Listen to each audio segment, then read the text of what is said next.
Hello guys, मैं पूनम शर्मा आज फिर आप लोग के लिए वीडियो लेके आई हूँ।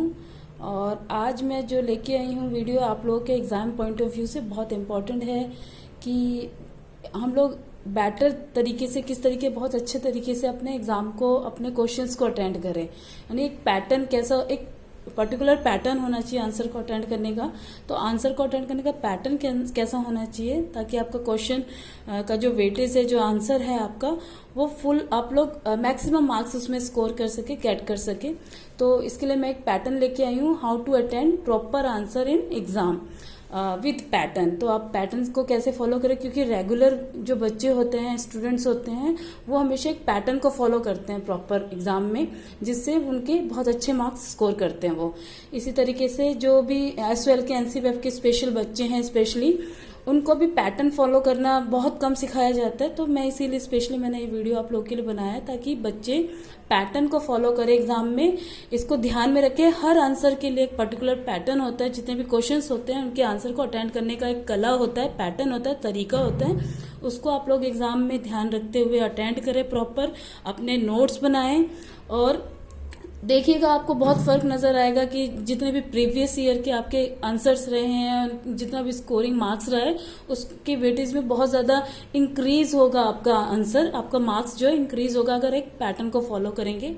तो इसको हम डिस्कस कर लेते हैं आगे। आज का जो मैं आप लोगों को पैटर्न आपके साथ डिस्कस करने जा रही हूँ, उससे पहले एक रिक्वेस्ट करना चाहूंगी कि प्लीज मेरे चैनल पे जो भी बच्चे नए हैं उसको सब्सक्राइब करें, और जो भी आपके बाकी कलीग्स हैं, आपके साथ के बच्चे हैं, उनकी प्लीज वीडियोस शेयर करें, हेल्प करें उनके लिए।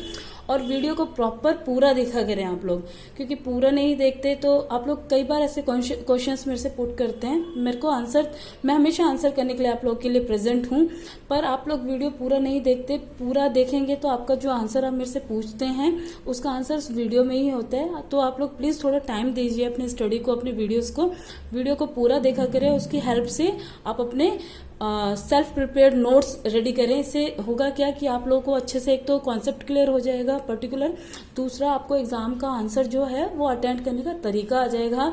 आप लोगों का जो टाइम है वो कंज्यूमिंग पावर आपकी बढ़ जाएगी कि किस तरीके से एग्जाम में टाइम्स को बचाना है।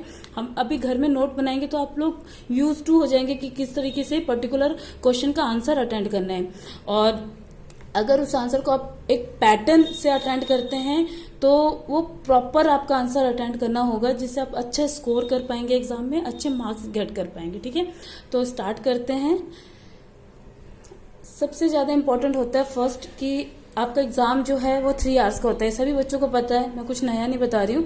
3 घंटे का एग्जाम होता है। उसमें आप लोगों को डिवाइड करना है कि 3 घंटे में कितने टाइम में एक क्वेश्चन को देना है। वो डिपेंड करता है कि क्वेश्चन कितना इंपॉर्टेंट है, कितना लेंथी है, कितना बड़ा पूछा गया, उसका आंसर कितना बड़ा बनता है। कुछ क्वेश्चन का आंसर थोड़ा छोटा बन जाता है, तो डिपेंड करता है। और इसीलिए मैं बोल रही हूँ कि आप लोग मेरे वीडियोज के थ्रू, अपने बुक्स की हेल्प के थ्रू अपने सेल्फ नोट्स बनाइए, ताकि आप लोग टाइम को मैनेज करना सीख जाए एग्जाम में, कि 3 घंटे में हमें जो 5 क्वेश्चंस करने हैं उसको किस तरीके से प्रॉपर हम अपने टाइमिंग के अंदर ही अटेंड कर पाए। फर्स्ट ऑफ ऑल तो एक कॉन्सेप्ट माइंड में रखिएगा जब भी आप लोग एग्जाम अटेंड करें, एग्जाम में बैठे, कि एक भी क्वेश्चन छोड़ के नहीं आना है। बच्चे ना, मैक्सिमम बच्चे क्वेश्चन छोड़ के आते हैं, ऐसा बिल्कुल मत कीजिएगा। कोशिश कीजिए कि एग्जाम का टाइम, हम अपना एक शेड्यूल बनाइए आप लोग, कि अपना टाइम को डिवाइड कीजिए कि मैक्सिमम जितना भी टाइम है, 25 मिनट है, 30 मिनट है, एक क्वेश्चन को देना है। जो भी आपका टाइम बनता है एक क्वेश्चन को देना है, उसके बाद हमें दूसरे क्वेश्चन की तरफ बढ़ जाना है। तो सबको अटेंड करना है, तभी आप मार्क्स स्कोर कर पाएंगे। अगर आपने 4 आंसर अटेंड कर लिए, बहुत अच्छा लिख के आए हैं, तो भी आप लोग पूरा प्रॉपर मार्क्स अच्छे से अटेंड नहीं कर पाएंगे। इसीलिए कोशिश कीजिए एग्जाम में कि जितने भी क्वेश्चन पूछे जाते हैं, 5 क्वेश्चन पूछे जाते हैं, आपको अटेंड करने होते हैं, तो पांचों के पांचों क्वेश्चंस के आंसर आप लोग पैटर्न के अकॉर्डिंग अटेंड करके आए एग्जाम में, ताकि आपके अच्छे मार्क्स आ पाए एग्जाम में। तो स्टार्ट करते हैं। 3 घंटे का आपका पेपर होता है। 3 घंटे में आप लोग प्लीज शेड्यूल बनाइए, अपने टाइम को मैनेज करने के लिए देखिए कि आपको कितना टाइम चाहिए, अपनी स्पीड को बढ़ाइए। पॉलिटिकल साइंस पेपर के लिए थ्योरेटिकल पेपर होता है, उसके लिए स्पीड का इंक्रीज होना, स्पीड का रहना बहुत जरूरी है स्टूडेंट के लिए। तो अपनी स्पीड को इंक्रीज कीजिए, किस तरीके से प्रैक्टिस कीजिए। वो प्रैक्टिस कैसे होगी, बार बार मैथ का पेपर तो है नहीं जो आप बार बार एक क्वेश्चन के आंसर को लिखेंगे। आप लोग इसको आंसर को अच्छे से समझ सकते हैं। उसके बाद अपने नोट्स बनाइए। नोट से आपका जो हैंड राइटिंग की स्पीड है वो इंक्रीज होगी, उसका आपको एक पैटर्न मिलेगा, एक प्रैक्टिस मिलेगा। ठीक है, दूसरा 2 लैंग्वेज आती है आप लोगों की बेसिकली, जो आप लोग पेपर अटेंड करेंगे। एक हिंदी होती है और दूसरा इंग्लिश। जो हिंदी मीडियम के पेपर है वो पूरा अपना आंसर, जितना भी 5 आंसर है वो हिंदी में ही प्रॉपर अटेंड करेंगे। इंग्लिश मीडियम के बच्चे इंग्लिश में ही अटेंड करेंगे। उसके बाद 10 क्वेश्चन आपसे पूछे जाते हैं टोटल पेपर में। 10 क्वेश्चन होते हैं, उसमें से जो 9 क्वेश्चन होते हैं वो लॉन्ग क्वेश्चन होते हैं, और जो 10th क्वेश्चन होता है, यानी एक क्वेश्चन आपका 10th लास्ट का क्वेश्चन जो होता है वो शॉर्ट नोट में पूछा जाता है कि उसका आंसर छोटे में दीजिए। ये लॉन्ग पैटर्न में दिया जाता है और इसको छोटे में आंसर दीजिए, ऐसा पूछा जाता है। और इस शॉर्ट नोट में 4 सब शॉर्ट नोट्स आते हैं, यानी 4 शॉर्ट नोट पूछे जाते हैं आप लोगों से ABCD करके, और इनमें से भी आपको 2 अटेंड करने होते हैं, 2 अटेंड करने होते हैं एग्जाम में आपको प्रॉपर आंसर। चारों में से कोई 2 आपको जो अच्छे से आते हैं, जो अच्छे से पढ़ा है, उनको 2 को प्रॉपर अटेंड करना होता है, और इन 9 में से आपको 4 आंसर क्वेश्चन अटेंड करने होते हैं। तो टोटल मिला के 4, और ये जो आप अटेंड करते हैं 10-10 नंबर के, तो ये 5 आंसर आपको ऐसे करके 20-20 नंबर के 5 आंसर आपको अटेंड करने होते हैं। उसके बाद मोस्टली बच्चे मेरे से वीडियो में कमेंट करके पूछते हैं या मेरे क्लासेस में पूछते हैं कि मैम प्रॉपर हम कितने पेज में आंसर को लिखें। तो पहली बात तो ये होता है कि जो प्रॉपर आंसर होता है, एक वैलिड आंसर होता है, वो पेजेस में काउंट नहीं होता। आपका होता है कि क्वेश्चन, जो आपसे क्वेश्चन पूछा गया है, क्वेश्चन आपसे एग्जामिनर चाहता है उसका आंसर, उसको प्रॉपर वैलिड आंसर दें आप लोग। चाहे वो पेजेस मायने नहीं रखता है, कि आप लोग वैलिड आंसर, एग्जामिनर चाहता है बच्चे से, ग्रेजुएशन लेवल के बच्चे से, कि बहुत अच्छा रिलेवेंट आंसर दे वो। पर फिर भी पेजेस के दायरे में अगर बच्चों को समझाया जाए कि पेजेस का कितना लिमिटेशन होना चाहिए, तो मैं यही कहना चाहूंगी कि एक तो बेटर आंसर लिखने की कोशिश कीजिए। थोड़ा लिखे पर अच्छा लिखे, पर थोड़ा भी कितना थोड़ा होना चाहिए वो बच्चे को पता होना चाहिए। तो 4 to 6 पेजेस मिनिमम होने चाहिए, मिनिमम 4 और मैक्सिमम 6 पेजेस का आंसर आपका होना चाहिए, जो 20 नंबर में आपसे पूछे जाते हैं। जो लॉन्ग क्वेश्चन, 4 लॉन्ग क्वेश्चन पूछे जाएंगे, वो आपके 4 से 6 पेज में कवर करने चाहिए। उसमें भी वैलिड आंसर लिखना है, एकदम रिलेवेंट आंसर लिखना है क्वेश्चन के रिगार्डिंग।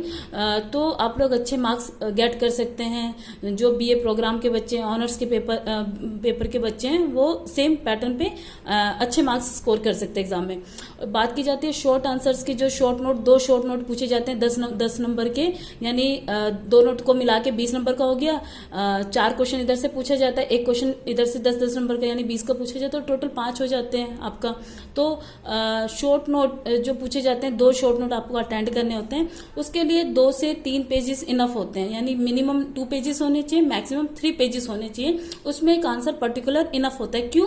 क्योंकि लिखने के लिए बहुत कुछ है पॉलिटिकल साइंस में, पर आप लोग को अपना टाइम भी मैनेज करके रखना कि भाई हमें 5 आंसर अटेंड करने हैं, 5 आंसर को बराबर हमें टाइम देना है। तो ये आप लोग को देखना होगा एग्जाम में। अपनी स्पीड को इंक्रीज करके रखें, अभी से प्रैक्टिस करें, नोट्स बनाए, सेल्फ मेड नोट्स बनाए, कि आपका टाइमिंग आप लोग अच्छे से मैनेज करना सीख जाए, आप लोग अच्छे से उसका रिवीजन कर ले, जो भी चैप्टर है आपका। और तो टाइम को मैनेजमेंट देखना, टाइम का बहुत जरूरी है कि 3 घंटे में आप किस तरीके से 5 क्वेश्चन पूरे अटेंड करने हैं। और मैं अभी फिर से आपको रिपीट कर रही हूँ कि कोशिश किया करें कि आप 5 के 5 क्वेश्चन अटेंड करके आए, एक भी ना छोड़ा जाए एग्जाम में, क्योंकि इंपॉर्टेंस रखता है कि 4 क्वेश्चन आपने बहुत बेस्ट लिख दिया और एक आंसर आपसे छूट गया टाइम नहीं होने के रीजन से, तो वो बहुत इंपॉर्टेंस रखता है कि आपका मार्क्स अच्छे गेट नहीं कर पाएंगे। कितना भी आंसर आप अच्छा लिख के आइए, 4 के 4, आप अच्छा मार्क्स नहीं ले पाएंगे। तो 5 क्वेश्चंस को अटेंड करना बहुत इंपॉर्टेंट है, बहुत जरूरी है। तो ये आपको ध्यान रखना होगा कि शॉर्ट नोट्स में 2 पेजेस मिनिमम इनफ है, और 3 पेजेस तक 3 पेजेस होना चाहिए आपका आंसर। तो आपको 10-10 करके 20 मार्क्स का पेपर होगा, 2 शॉर्ट नोट आपको अटेंड करना होता है, ठीक है। उसके बाद इतना रहा, ये बेसिक इंफॉर्मेशंस दिए मैंने एग्जाम से रिगार्डिंग, एग्जाम से रिलेटेड आप लोगों को, जो बच्चे को पता होना चाहिए। बहुत सारे बच्चों को पता नहीं होता ये बेसिक इंफॉर्मेशंस भी, इसलिए मैंने आप लोगों को बेसिक से स्टार्ट किया कि एग्जाम के पैटर्न को अटेंड करने से पहले कुछ बेसिक जो बातें हैं वो बच्चों को पता होनी चाहिए। उसके बाद हम आते हैं जो बहुत इंपॉर्टेंट चीज है एग्जाम को के रिगार्डिंग, या जो मैंने वीडियो बनाया है जिसके लिए, पैटर्न, कि पैटर्न कैसा फॉलो करना चाहिए आंसर को अटेंड करने के लिए। तो हर जो क्वेश्चन, जितने भी क्वेश्चंस पूछे जाते हैं उसके लिए सेम पैटर्न आप लोग फॉलो कर सकते हैं। थोड़ा सा पैटर्न में चेंजेस आ सकता है, वो क्वेश्चन के रिगार्डिंग देखना पड़ता है कि कैसा क्वेश्चन पूछा गया, वो आपको समझना पड़ेगा कि कैसा क्वेश्चन पूछा गया है, कि हम कौन सा पैटर्न उस पर अप्लाई कर सकते हैं, फॉलो कर सकते हैं। तो ये पैटर्न को अटेंड करना बहुत जरूरी है। हमारा जो कॉन्स्टिट्यूशन बना है, आप लोग पॉलिटिकल साइंस के स्टूडेंट हैं, कॉन्स्टिट्यूशन के लिए भी आपको पता है कि एक पैटर्न के लिए अलग से एक असेंबली बनाई गई थी, एक अलग से प्रारूप समिति बनाई गई थी, कमेटी बनाई गई थी, जिसके जो हेड है अंबेडकर जी थे। तो एक कॉन्स्टिट्यूशन के लिए पैटर्न, हर चीज के लिए एक पैटर्न बनाया जाता है। तो इसी तरीके से आपके आंसर के लिए भी एक पैटर्न फॉलो करना, बेस्ट आंसर के लिए, अच्छे मार्क्स गेट करने के लिए एक पैटर्न फॉलो करना बहुत जरूरी है।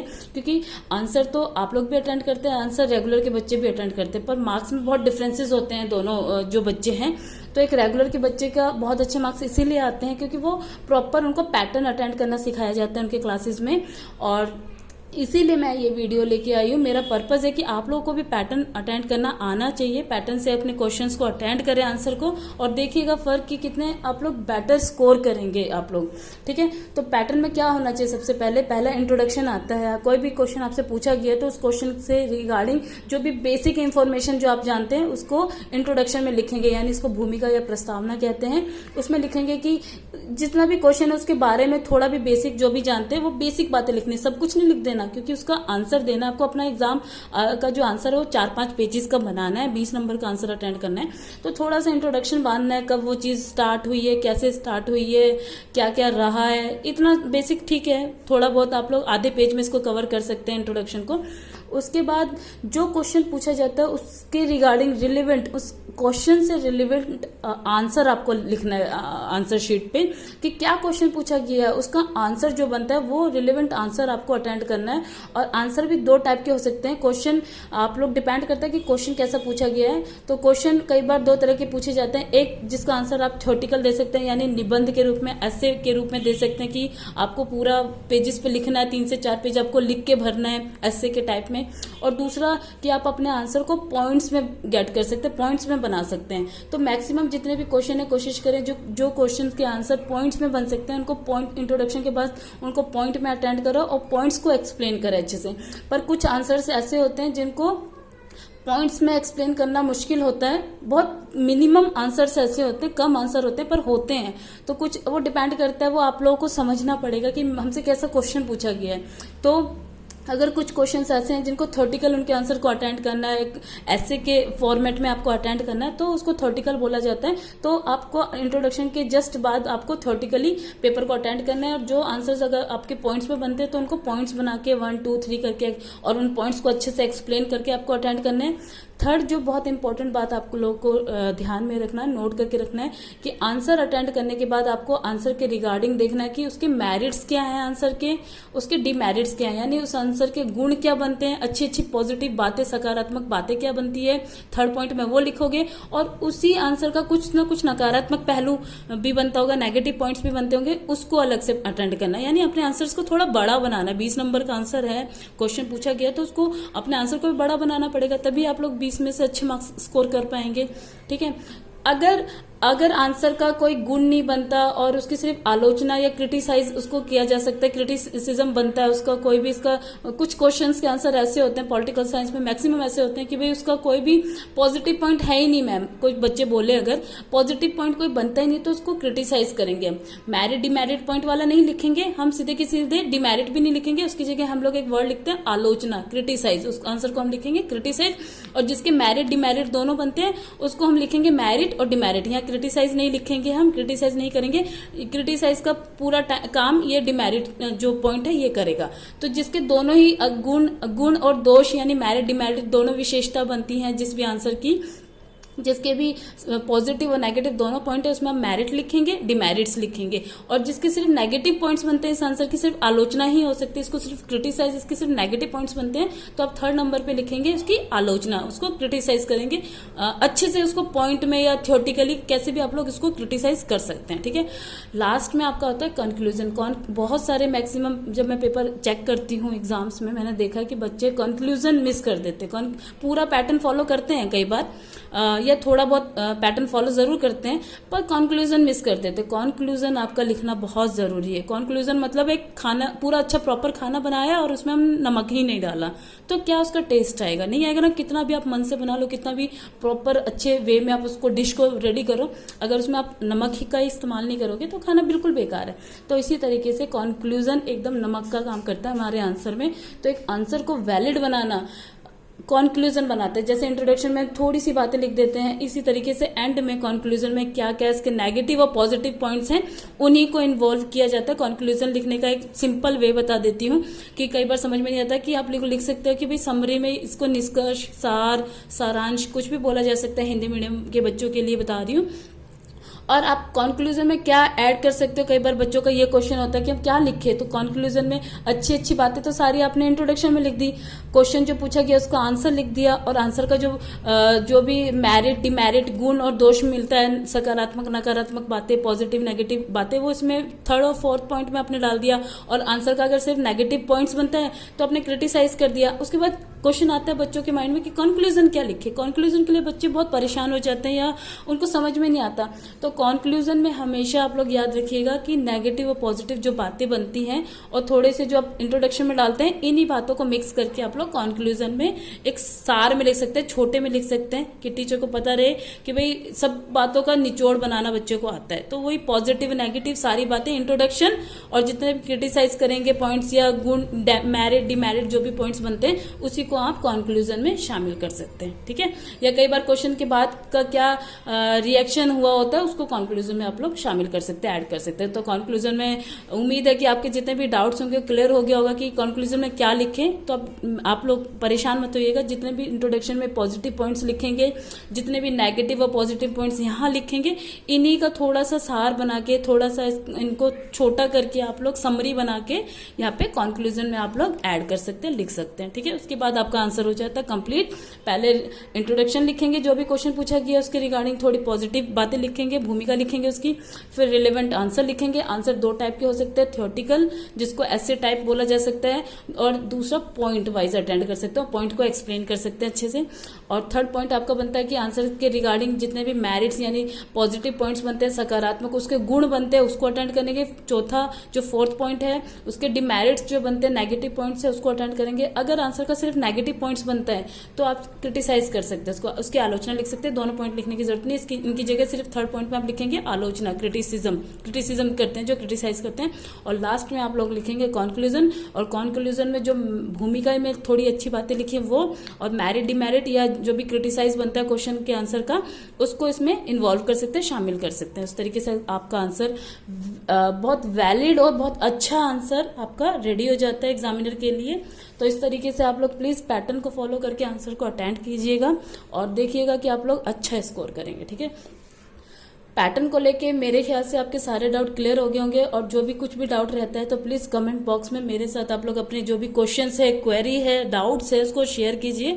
मैं जरूर उनका आंसर करूंगी, रिप्लाई करूंगी, और टाइम टू टाइम आप लोग के लिए नए वीडियोस लेके आऊंगी आपके सिलेबस के अकॉर्डिंग, जो भी आपका सिलेबस अभी आगे का बचा हुआ है। पर प्लीज रिक्वेस्ट है, फिर से मैं आपको रिपीट कर रही हूँ कि आप लोग वीडियो को पूरा देखा करें। जहाँ पे पॉइंट समझ में नहीं आ रहा उस पॉइंट को प्लीज दोबारा से उसको पॉज करके दोबारा देखा करें इसको, ताकि आपका बिल्कुल कॉन्सेप्ट क्लियर हो जाए। जब एग्जाम में जाए तो बिल्कुल फ्रेश माइंड जाए और अच्छे से आप लोग अपना एग्जाम पैटर्न के अकॉर्डिंग अटेंड करें। उसके बाद कोई भी अगर मेरा वीडियो आप लोगों को अच्छा लगा हो तो प्लीज़ उसको लाइक भी ज़रूर करें। मेरे चैनल पे जो बच्चे नए हैं उनको सब्सक्राइब करें। लाइक इसलिए बोल रही हूँ क्योंकि मेरे को भी मोटिवेशन मिल सके कि बच्चे मेरे वीडियोस को फॉलो कर रहे हैं, पसंद कर रहे हैं, क्या समझ रहे हैं मेरे वीडियोस को, मुझे पता लगे। प्लीज़ कमेंट ज़रूर करें। आप लोगों का एक एक कमेंट मेरे लिए बहुत इंपॉर्टेंट है। तो मेरे वीडियो में जो भी मैं आपको प्रोवाइड कर रही हूँ चैप्टर्स या कुछ भी वीडियो के आपके सिलेबस के रिगार्डिंग, तो उसको आप लोग ज़रूर कमेंट ज़रूर किया करें कि आप लोगों को कैसा लगा मेरा वीडियो प्रॉपर। आप लोग मेरे को कुछ आइडियाज भी शेयर कर सकते हैं कि जो कमियां उसको कैसे मैं उसको इम्प्रूव कर सकती हूँ। तो कमेंट ज़रूर करो। मेरा वीडियो आप लोगों को अच्छा लगे तो प्लीज़ उसको लाइक ज़रूर करें, और मेरे चैनल पे जो भी नए हैं उसको सब्सक्राइब ज़रूर करें। Okay, thank you.